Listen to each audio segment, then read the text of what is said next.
Hey everyone, we're just going to wait a couple minutes for more people to join, and then we'll get going. So if you're at your computer or on your phone, just leave it on in the background, and we'll get moving really quickly here.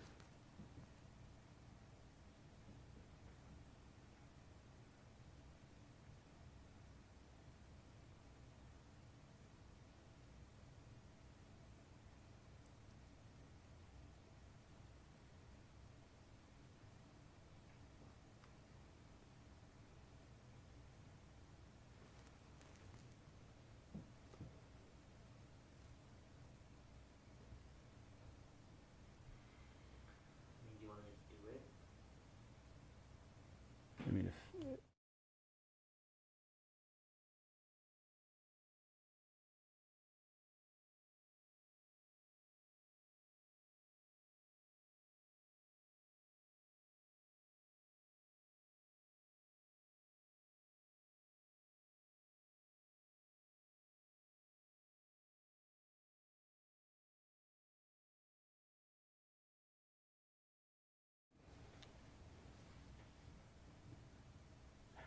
Everyone, thanks for joining our live town hall this evening. Today we're talking about the desert communities. If you don't know me already, my name is Graham Smith, and I'm running to be your supervisor representative for San Bernardino County's 3rd District. I'll talk a little bit later about what District 3 encompasses. If you don't know already, it's a really huge place. It's difficult to manage because we've got so many different geographies. But I'm really here for all of it, and I want to be your representative, just to take better care of all of us here in San Bernardino County. So before we get going, just a couple of quick housekeeping rules. We will have plenty of opportunities during the session to respond to questions. So if you've got any questions as you're going through, drop them in the chat, and we will respond as we go. We'll also have a little period for Q&A at the end. And if any friends or family are interested in joining another session, we're having plenty of these sessions throughout the week, throughout the weeks running up to the primary, and we're also going to have recorded versions of this session available on both Facebook and YouTube. So let's kick right into it. We've got a quick presentation to run through here, so I'll talk for a little bit, and please feel free to just shout in the chat as we go if you've got questions as we go along. So my name is Graham Smith. I'm running for County Supervisor in 3rd District. And I wanted to start this off by talking a little bit about what a county supervisor actually does. I'm conscious this isn't necessarily a household name, although it's probably a bit more of a name for you all in the desert communities, just given like us in the mountains, you're in an unincorporated part of San Bernardino County, or you're more likely to be in an unincorporated part of San Bernardino County, and you have more of a direct interface with county government. But a lot of people don't know what a county supervisor actually does, so I thought I'd take the opportunity to talk a little bit about that, and then I'll tell you why I think I've got a good background for this actual role. So I like to think of this in four main topics: approving the budget, allocating resources, approving legislation, and securing investment. So ticking right through. The budget for San Bernardino County is big. We've got a $10 billion annual budget. So the supervisor needs to be comfortable with a budget of that size, and needs to be comfortable with all the various contracts, all the various elements of spend that go into a budget that big. A big part of this job is also allocating resources. So the county is made up of dozens of county departments, and of course there are various cities, incorporated and unincorporated areas that sit within the county. And one aspect of this role is figuring out which of those departments get resources and how much they get. Approving legislation. Most of the role of supervisor is taking the legislation that is being put down from the federal government and the state of California and interpreting that in a way that makes sense for the county. We'll talk later about, particularly in the desert areas, how I know there's some really big issues with the way that trash is being collected, as a for instance, due to recent changes in the state of California's requirements for separating various types of rubbish. So it's really important certainly from my perspective, but I think from everyone in this county, that the legislation we get from the state of California is interpreted in a way that makes sense for residents all across this county. And lastly, but certainly not least, is securing investment. we get a huge portion of our county's budget through reimbursements from the state of California and the federal government.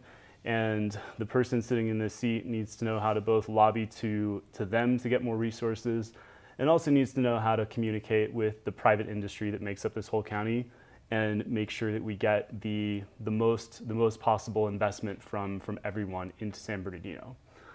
So let me talk a little bit about what my experience is and why I think I've got a background that's actually quite relevant to a role like this.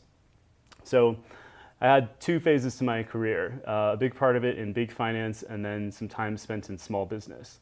And I think the combination of those two things puts me in a really interesting spot because I can understand both the big side of this $10 billion budget and all these county departments, and I also know what it's like to be a small business owner here in San Bernardino County.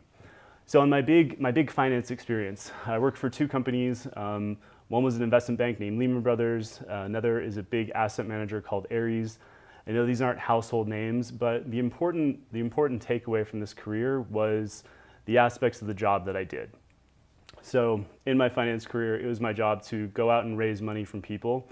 So a lot of these stakeholders were public pension funds. So if you've ever had one of the public pension funds like SB Sarah, LA Sarah, or CalPERS, I would go to places like that to raise money for my company and then figure out how to go and allocate that money across a bunch of different private companies.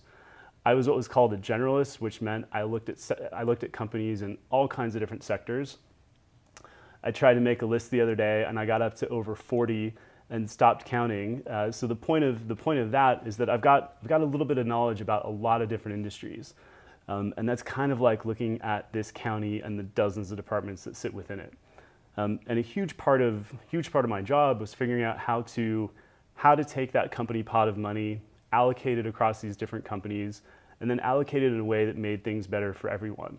So that means both obviously making money, but also creating jobs and just general economic growth. So that was a core part of my skill set.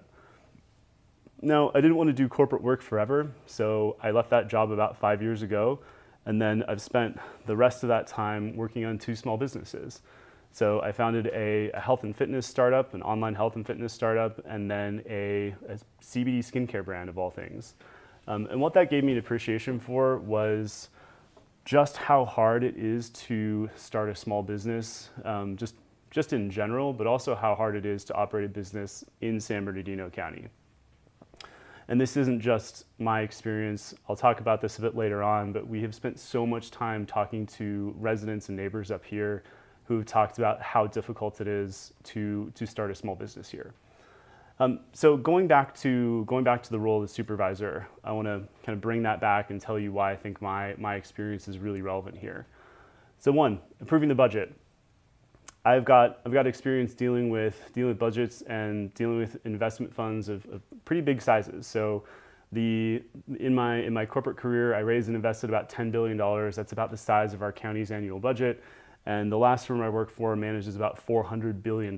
That's 4 times the size of the GDP of this entire county.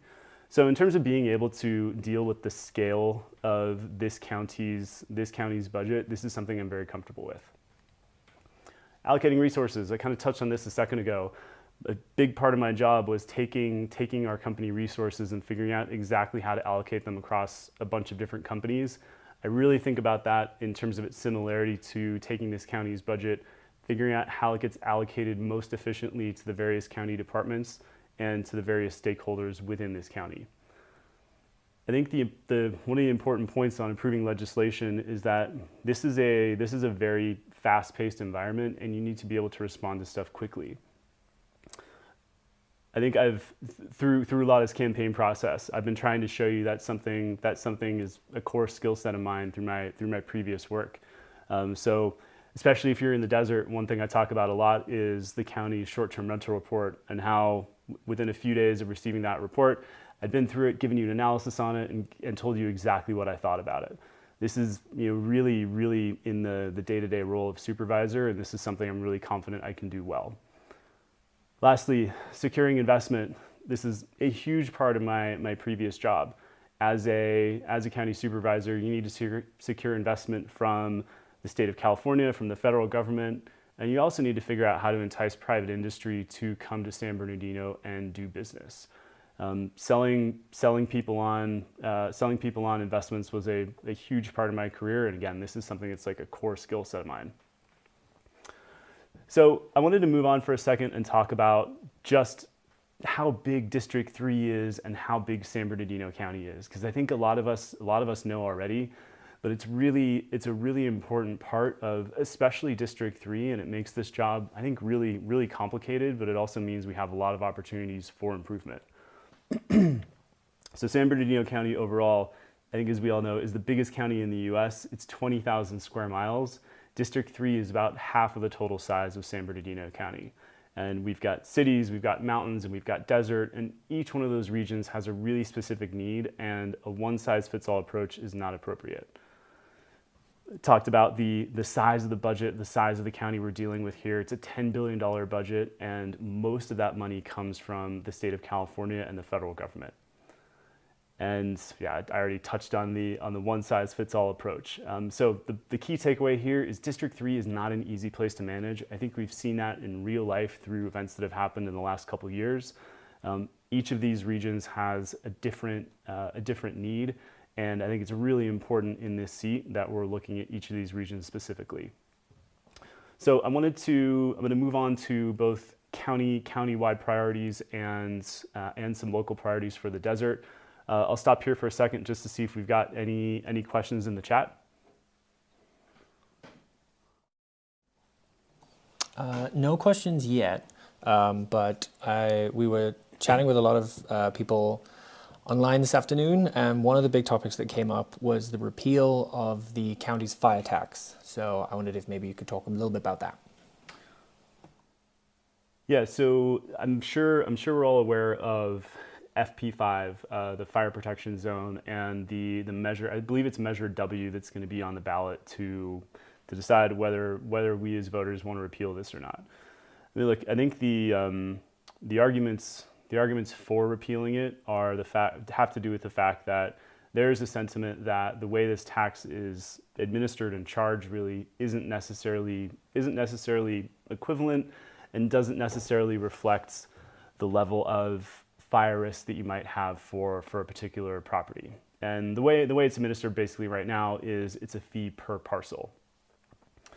And look, I am very sympathetic to the people that you know, maybe like you live in the desert and have property, have a parcel of land that you don't think is that likely to be a fire risk.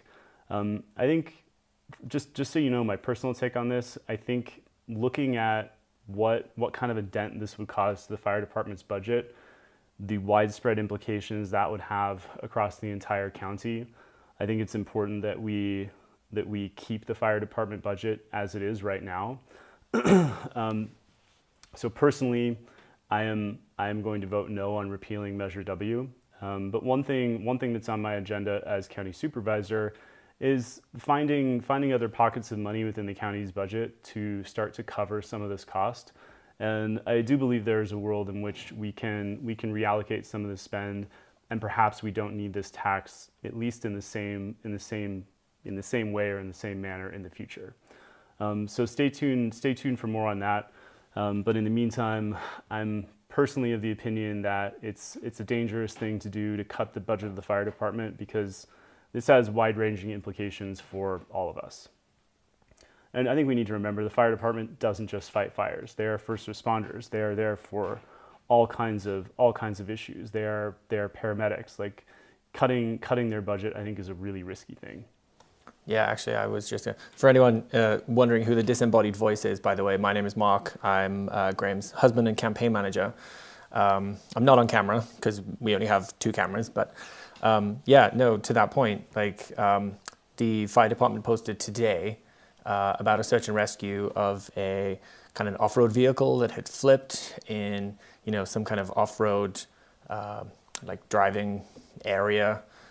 So some people were trapped and they rescued them. So yeah, very important for everyone to remember that the fire department doesn't just put out fires. Okay, so let's talk for a second about some of my high-level agenda as it relates to the whole county, and then we'll move on and talk about some of the desert priorities in particular. One thing you're going to hear me talk a lot about, if you haven't heard me talk about this already on social media, is financial responsibility. From my perspective, I think this county's done a pretty poor job of overall managing its finances. We have returned money to the state and federal government because it hasn't been spent properly. We are constantly embroiled in some kind of lawsuit. I mean, just in fact, the other day, the county of San Bernardino is being sued by the state of California over issues relating to state homeless funding. So this is a recurring thing, and I think this is something that we really need to focus on. And again, the background I have in terms of managing budgets, investing money, allows me to really be critical of this county's budget, look through it, and find ways that we can be doing a better job. The next thing on my agenda is diversifying our economy. I think everyone's probably familiar with that old adage of not putting all your eggs in one basket. This is something that County of San Bernardino, I think, has struggled with over the decades. If you roll back the clock and look over history in San Bernardino County, we've found big times of booms and busts when, say, a military base closes or a rail yard closes. And I think we're on the cusp of another one of these times of busts as it relates to the transport and logistics industry. This is a hugely important part of our economy. It's by far the single biggest employer in San Bernardino County. And I think that's kind of a problem because we've created a single area of exposure. And if something happens to the economy and this industry takes a turn, and also one of the things I think about a lot is this is a huge employment sector. Companies like Amazon are unveiling new warehouse robots pretty much every week, and I do think a lot of these jobs are at risk. And I think we need to be planning for the future for a time when some of this employment in this sector starts to come down. So you're going to hear me talk a lot about this on social media. I think this is a big area of concern, and I think it's something we need to start planning for. I think our relationship with the state and federal government is not in a great place right now. I've talked ad nauseum about secession and how I think that's a bad idea and a bad way of trying to get more resources from the state of California. I mean, just so you know, the economy of San Bernardino is about 3% of California's total economy. So really, San Bernardino County could get removed from California, and California wouldn't really care that much. So I think a way more productive way of getting funding from the state of California is by doing things that are more interesting. Going to the state of California and proposing investments in, one thing you hear me talk about is investments in renewable energy, in particular retrofitting some warehouse roofs, like land that's been disturbed already. I think there are ways that we can go pitch the state of California on interesting opportunities that we can put into effect in San Bernardino. And I think that's got a much better chance of success than threatening with things like secession. And that's really important because, like, at the end of the day, the reimbursements from the state of California and the federal government are our single biggest source of funding in this county. And lastly is restoring trust with constituents. I think you're in the desert. We feel the same way in the mountains. I mean, especially if you're in an unincorporated part of San Bernardino County, it is really easy to feel like the government just doesn't have your back. Whether that's like our experience last winter when residents were stuck in their houses, not getting dug out of the snow, whether it's issues just like trash collection, where you feel like the government hasn't taken your input into account and isn't coming up with solutions that really reflect your needs. I think we have a lot of work to do to restore the trust and restore the relationship between residents of this county and the government. One of the things on my agenda is to expand the network of MAC committees across the county. We actually have a couple here in the mountains, but I'm very well aware of the ones that used to exist in the desert that have since been disbanded. I think it's a risky move because, especially in a district this big, having a direct line into local residents who have really local issues is a really important thing. And expanding that network is really a really big part of my agenda. Pause here again for a second, see if we've got any questions in the chat. Yes, we do. So John would like to know, John's question, Barstow always faces staffing shortages in the fire department. As you mentioned, the other roles the fire department plays, how can the county supplement the fire department's forces, not just for Barstow, but also for the outlying communities in that area? So I think coming back to the point before, I think one thing is making sure that we don't cut the fire department's budget. I think even though there might be feelings that this tax, the FP5 tax, isn't equally administered, I think for the time being, until we can find another solution, I think it's really important we keep the fire department's budget overall as robust as possible.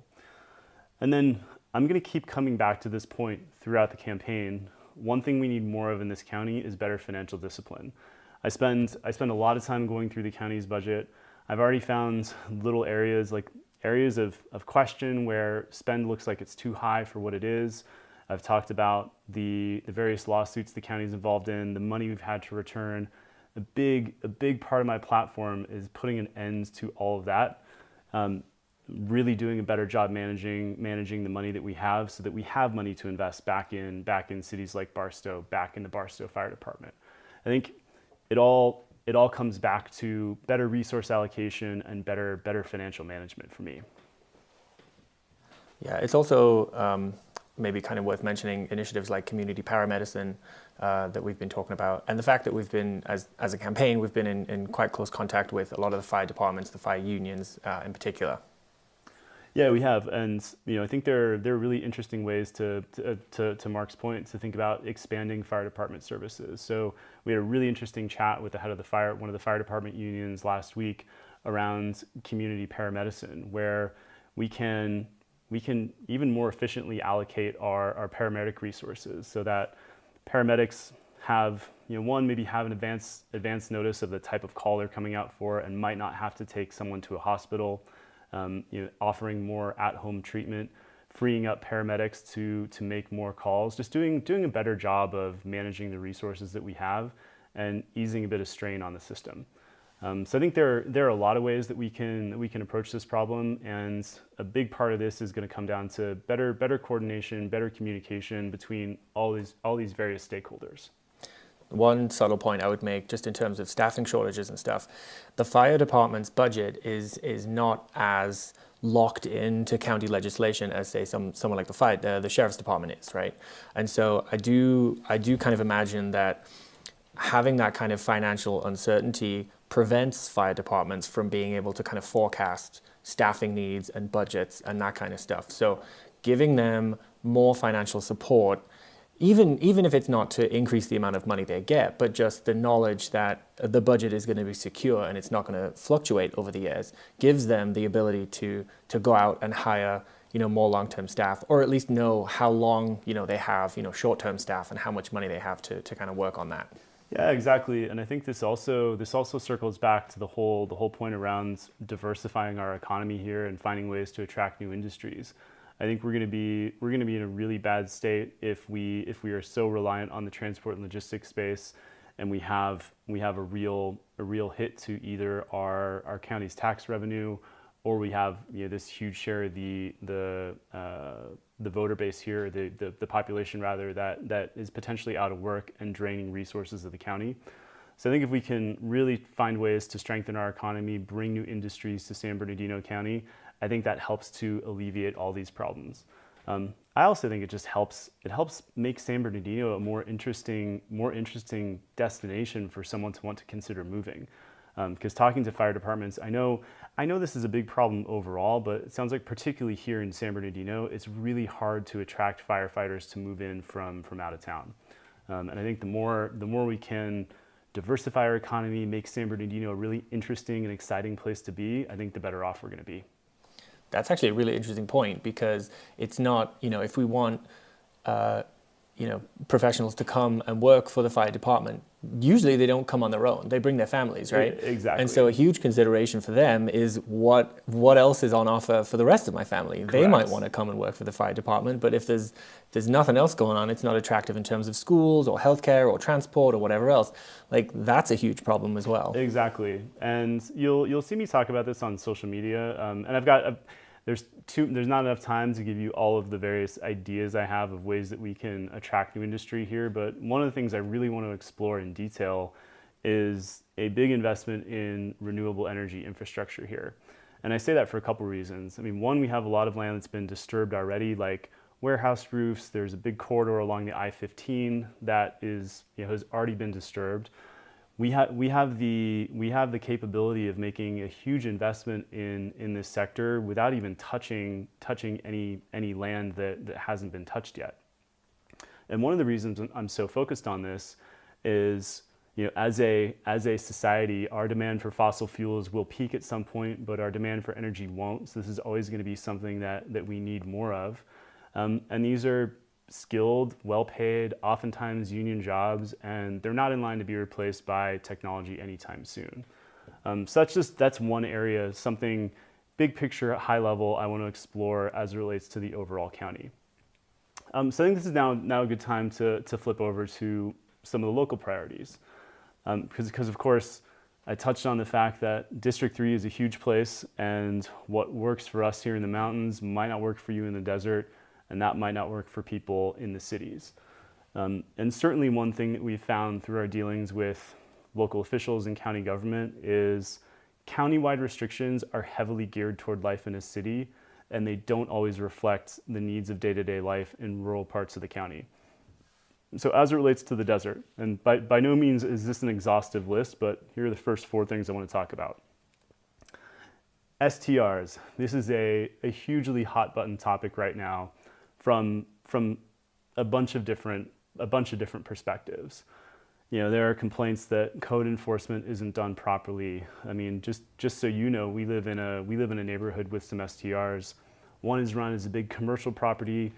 There's often loud noises, parties. We've heard fights there before. Like we really understand and empathize with some of the nuisance issues these can cause, and also the impact on the availability of long-term rental housing. Right. So we live just outside of Lake Arrowhead. There are a lot of people that we're aware of who've had to move off the mountain because they can't find long-term rental housing here. I know it's the same way in the desert, and I'm personally disappointed with the way the county has handled this issue, because their solution to this problem was to hire a set of consultants. They actually hired 2 sets of consultants, put together 2 reports, like a report and then an opinion on that report, which ultimately gave the opinion that there wasn't a problem, so the county didn't have to do anything about it. And to date, they really haven't taken any action. So I'm a fan of doing a couple things. One, I think some kind of sensible cap per region does make sense. I think if we're all full-time residents in rural parts of the county, we all have a vested interest in making sure our neighborhoods have real neighbors. I'm certainly sympathetic to people's personal property rights and being able to do what they want with their own homes, but I do think we need some guardrails to make sure that it doesn't completely take over neighborhoods. I think I'm a fan of stricter code enforcement, and we can look to places like Riverside and Palm Springs that manage this problem really well. But the thing I feel most passionately about is right now all of the revenue that's generated by STRs, whether that's the permitting fees or the TOT or transit occupancy tax, those go into the county's general fund, and there's no requirement that money stays in the community. I'm really in favor of keeping STR revenue back in the communities that generate them and using that for better local infrastructure. We all have various needs in our different parts of San Bernardino County and District 3, and I think keeping that revenue here is a good way to start addressing some of the problems that we all have. Conservation, I kind of touched on already in respect of renewable energy. I said I'm a big fan of renewable energy, and I'm a fan of putting it on stuff that we have already. I know historically residents have had issues with solar fields being put out in the middle of the desert. I really don't even think we need to start there. I think we've got a lot of opportunity to retrofit stuff we've got already. I'm well aware of the Kitties Water Project out in the Mojave Desert. I've spent a lot of time now researching the various ins and outs of this. I'm personally opposed to it. I think there are a bunch of arguments for and against. I think the reason, one of the reasons that I think we should pump the brakes on this project is, one, this is removing water from under what is already a very dry desert. But 2, this water, as we understand it, has, going back to Aaron Brockovich, has hexavalent chromium in it.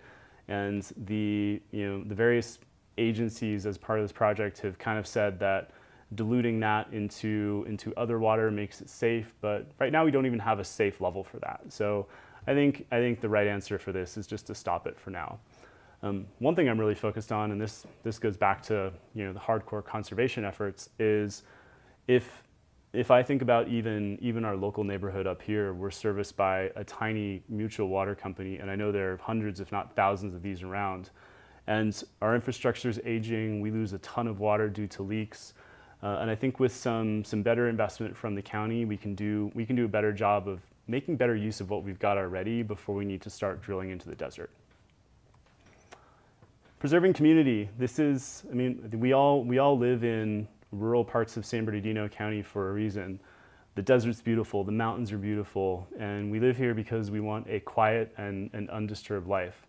I was recently at the Board of Supervisors meeting where they were voting on one of the glamping projects. This is the Flamingo Heights, I believe. And I'm happy the Board of Supervisors voted the way they did on this one project, but I'm certainly in favor of preserving rural communities, and particularly zones like some of the rural zones you have in the desert. Like I said, we all live here for a reason, and preserving that character and community is really important. Last but certainly not least is better representation for unincorporated residents. You have in the desert a mix of incorporated and unincorporated communities. Talking to residents in both, we have the same experience up here. You find real discrepancies in the way people are either treated by the county when it comes to renovating your house, opening a small business, simple stuff like taking your trash out. I think one thing this county needs to do a better job of is really listening to residents in unincorporated communities, and also acknowledging that unincorporated communities are not all created equally. What works for us in the mountains does not work for people in the desert. This also goes back to expanding the network of MAC committees. We need to really be doing a better job of taking local concerns into account and making sure that whatever policies the county is creating really makes sense for not everyone in total, but everyone in each of these local areas. So just so you know, this is a huge part of my personal reason for running for this seat. Just seeing how difficult San Bernardino County has made life for residents in unincorporated parts of the county. And then just speaking from personal experience, there's a restaurant down the road that has struggled to open for 3 years because they can't get the right permits. They've had one person come up and say, you can do A, and then another person come up say, no, you can't do that, you've got to do something else. We need to make this a lot more efficient. I think we need to cut down the red tape and just make life as an unincorporated resident of San Bernardino County a little bit easier. Can we pause for a question? Absolutely. So Ray wants to know who would be responsible for allocating TOT generated in unincorporated communities? So, a few ideas for this. I mean, ultimately the Board of Supervisors makes the resource allocation decisions. So, as unincorporated communities, we don't have local representation. I think my proposal here would be, this goes back to expanding the network of MAC committees. And I think if we have the relevant network of MAC committees in each unincorporated region who can give some real guidance and input on what's needed in their local area, that to my mind is the best way to do this. Because I'm going to be the first to admit, as a full-time resident of the mountains, I don't know exactly what you're going to need in the desert without your input. And I don't think it's fair to assume that any of the current Board of Supervisors has a really in-depth view in terms of what people in these various local areas need. So I think this comes down to better network of MAC committees and taking real local issues into account. I also just wanted to make a point that the county does have, each supervisor has a discretionary fund that they get to use on projects within their district. It's actually quite large. I think it's about $10 million.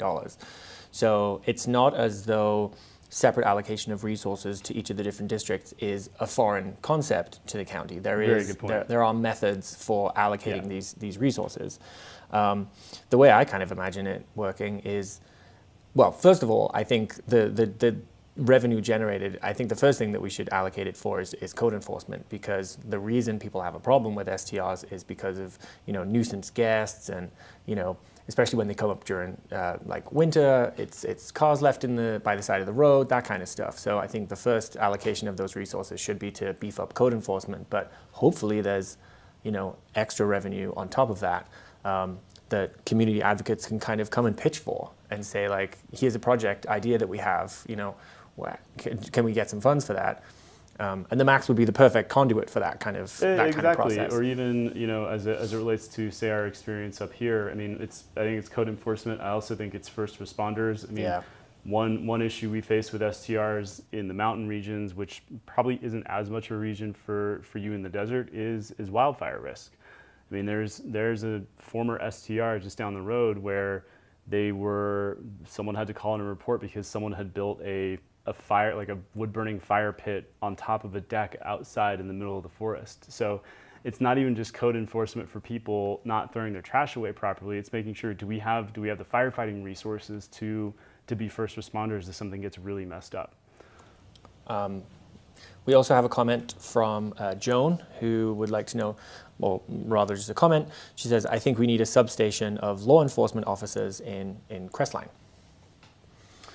Yeah, I think as far as I'm aware, we have the Twin Peaks Sheriff Station, which services a lot of the region up here.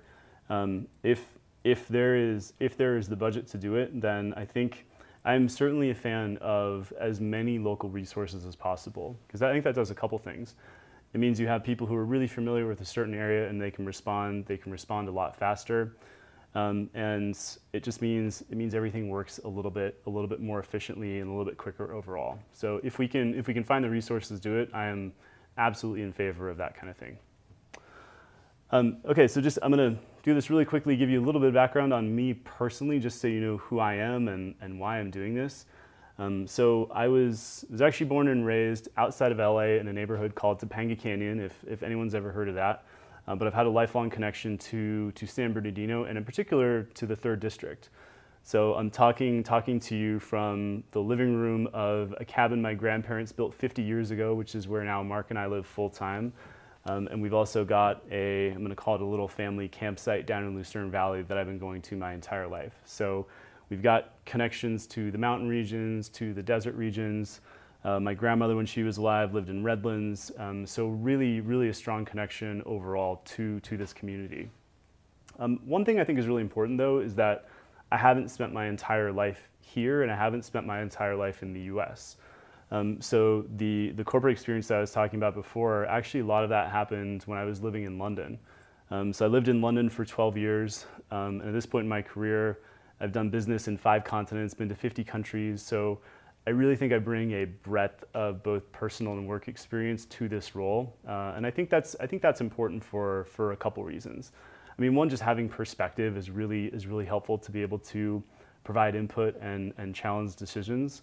And at this point, because I've traveled around so much, I've seen how other countries and other governments have dealt with similar problems. And again, I think I've got a broad network or broad base of perspective that I can bring to this role.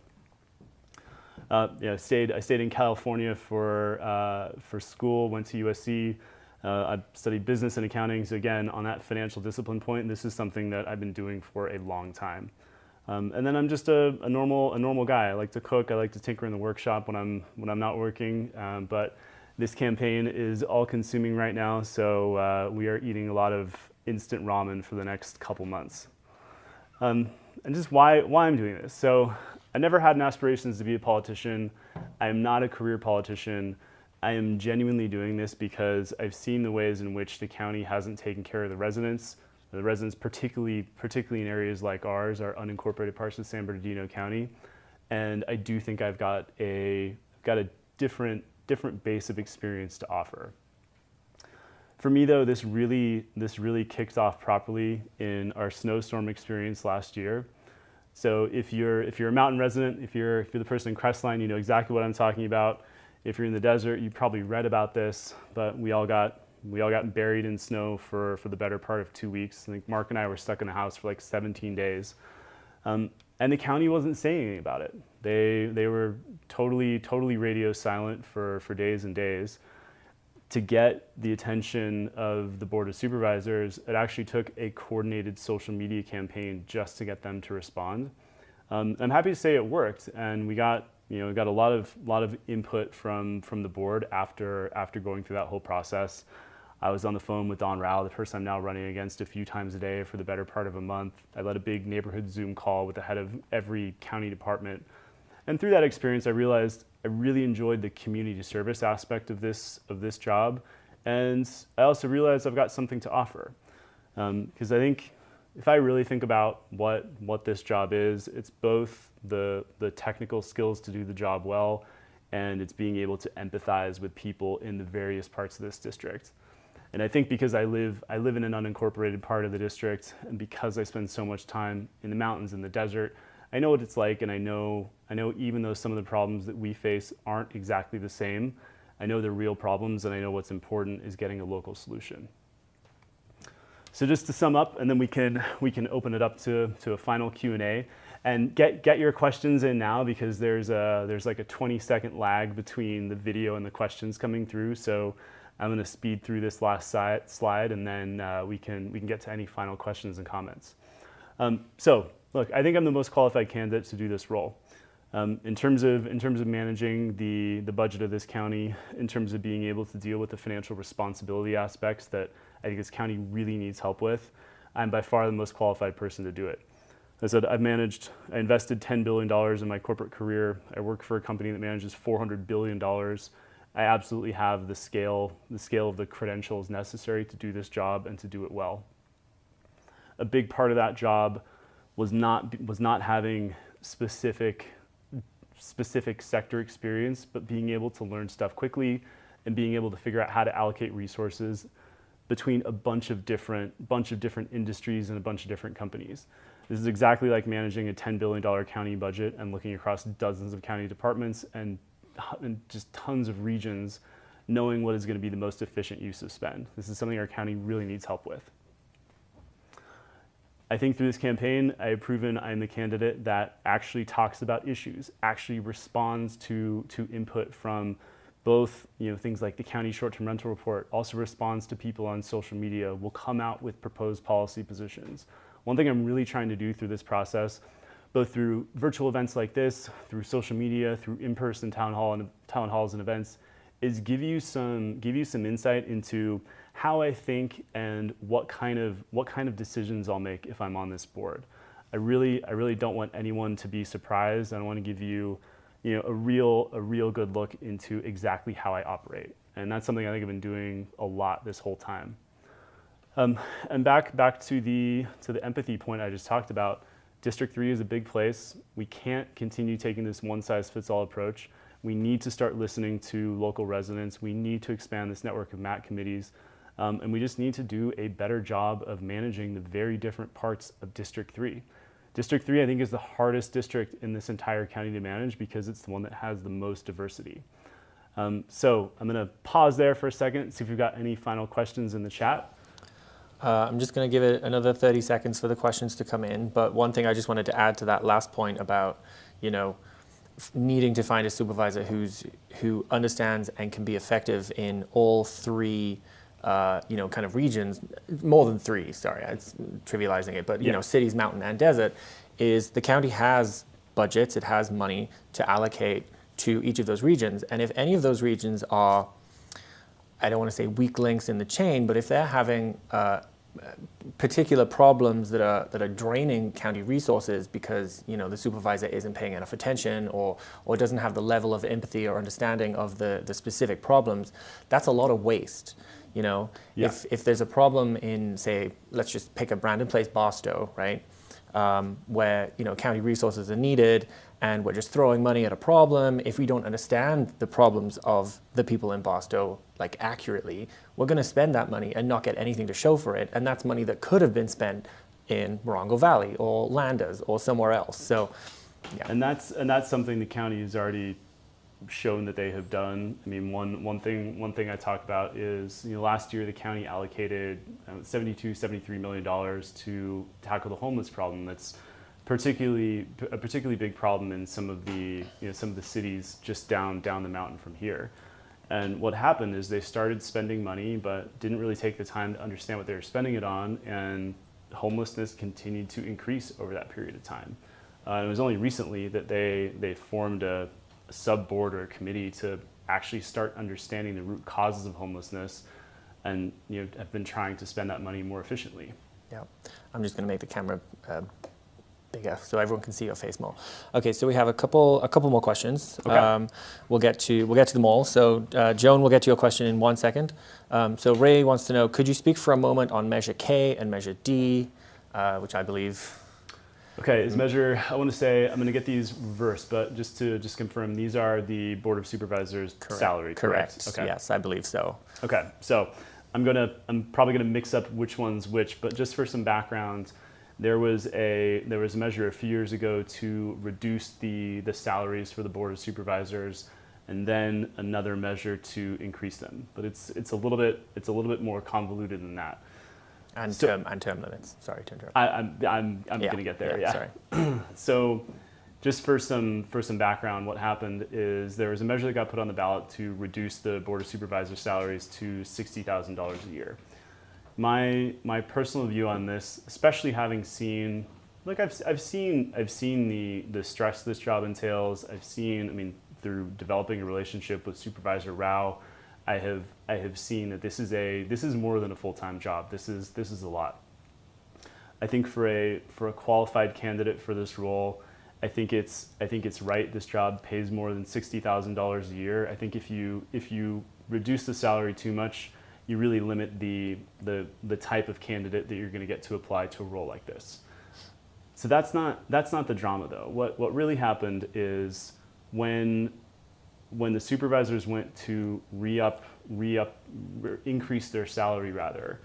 I think if I'm not mistaken, they tried to sue to get it increased, but I don't know how much traction that got. I don't know that they necessarily sued. Measure K passed. Measure K was the measure that reduced their salary and reduced the term limits to one term, which again, I'm not the one running, but my personal opinion is that one term of 4 years is not enough to get anything done as a supervisor. So that's a separate thing.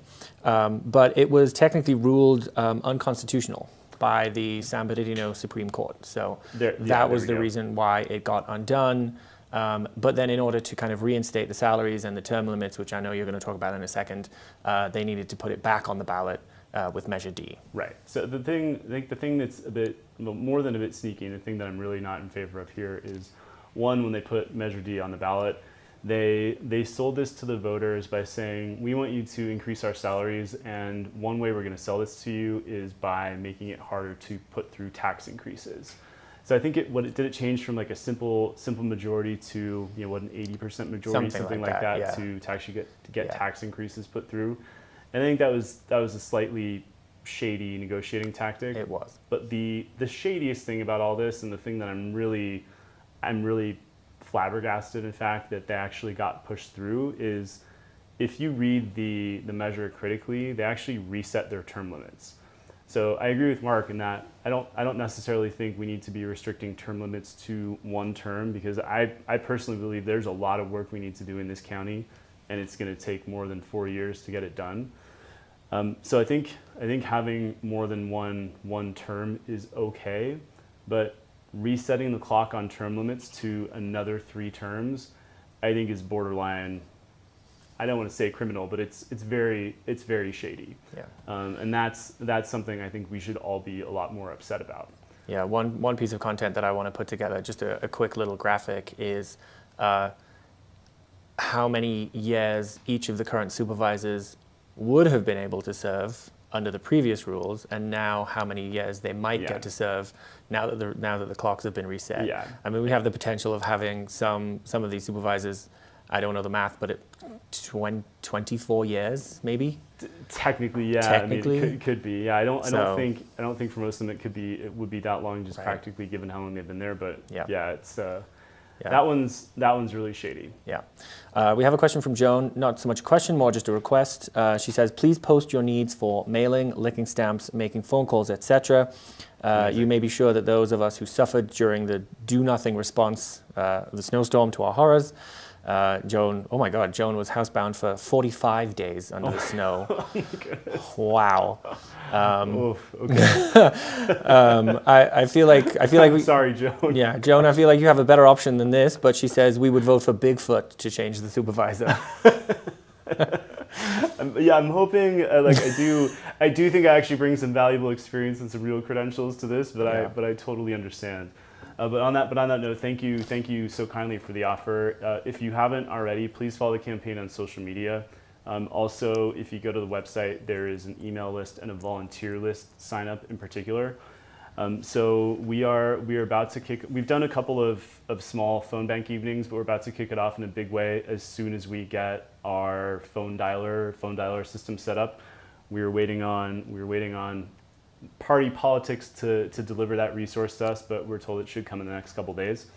So as soon as we've got that, we're going to start a big phone banking exercise. And if you're up for that, I said postcard writing, all of that, please sign up for the volunteer list, and also just drop us a message. There's an email address on the website. If you've got any specific areas of interest, we can make sure that we get you plugged in as best as possible. Yep. We have 6 minutes left before our next virtual town hall, so maybe we can rattle through these ones quickly. We have a question that says, beyond the max, how would you want to get county residents more engaged in following the work of the Board of Supervisors? We talked a little bit about this at last night's town hall. Yeah. So one thing that I really want to try to do if elected to this seat is do more stuff like this. I know it's not necessarily as good as all being in person together all the time. I'm conscious this is a huge district, and a big part of this job is getting out and about and being around as much as possible, and that's something we do a lot as part of the campaign as well.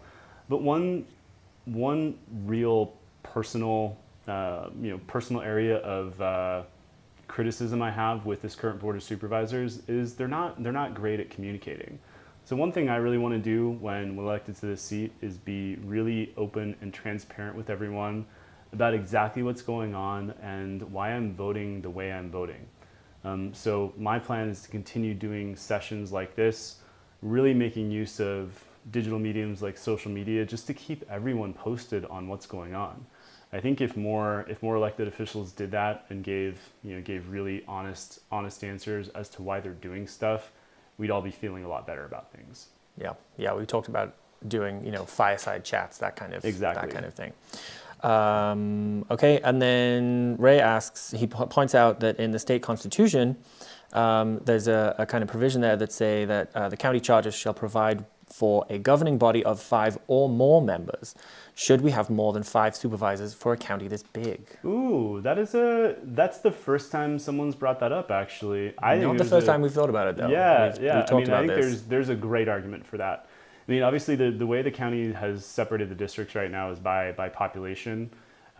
Is there a smarter way to cut up population where you get more representation for different areas? Look, I think we should certainly explore that, because I think, I know one thing every region is a fan of is having a representative on the board who represents the desert, a representative who represents the mountains. I mean, the thing I'm trying to start doing is be the representative for the rural and unincorporated communities. I'm the only candidate. I would be the only board member that lives in an unincorporated part of San Bernardino County.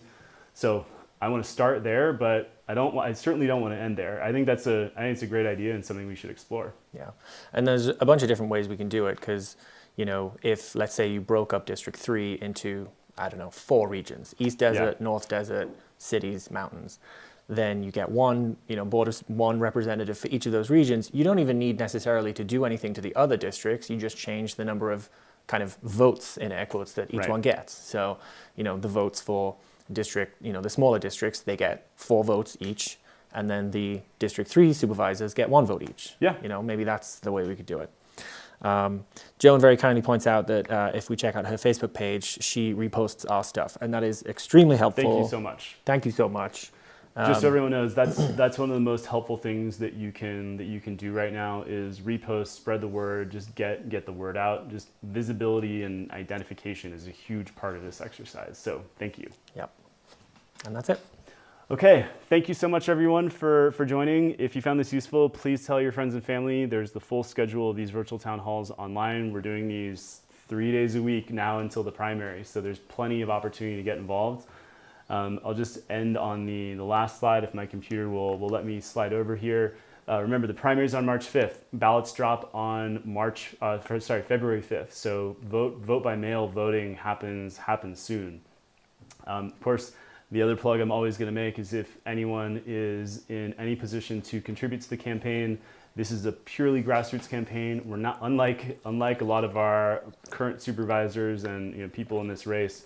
We're not taking money from any of the big corporates in this county because I'm really focused on making sure there's some independence and that I can be a representative to represent the people of San Bernardino County and not the big corporations of San Bernardino. So if any of it sounds good to you, there's a QR code right there, or just visit the website smithforsb.com and you'll find a donate link on the website.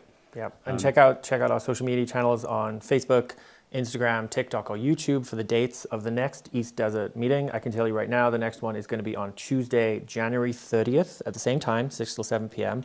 Tuesday, January 30th. So let everybody know.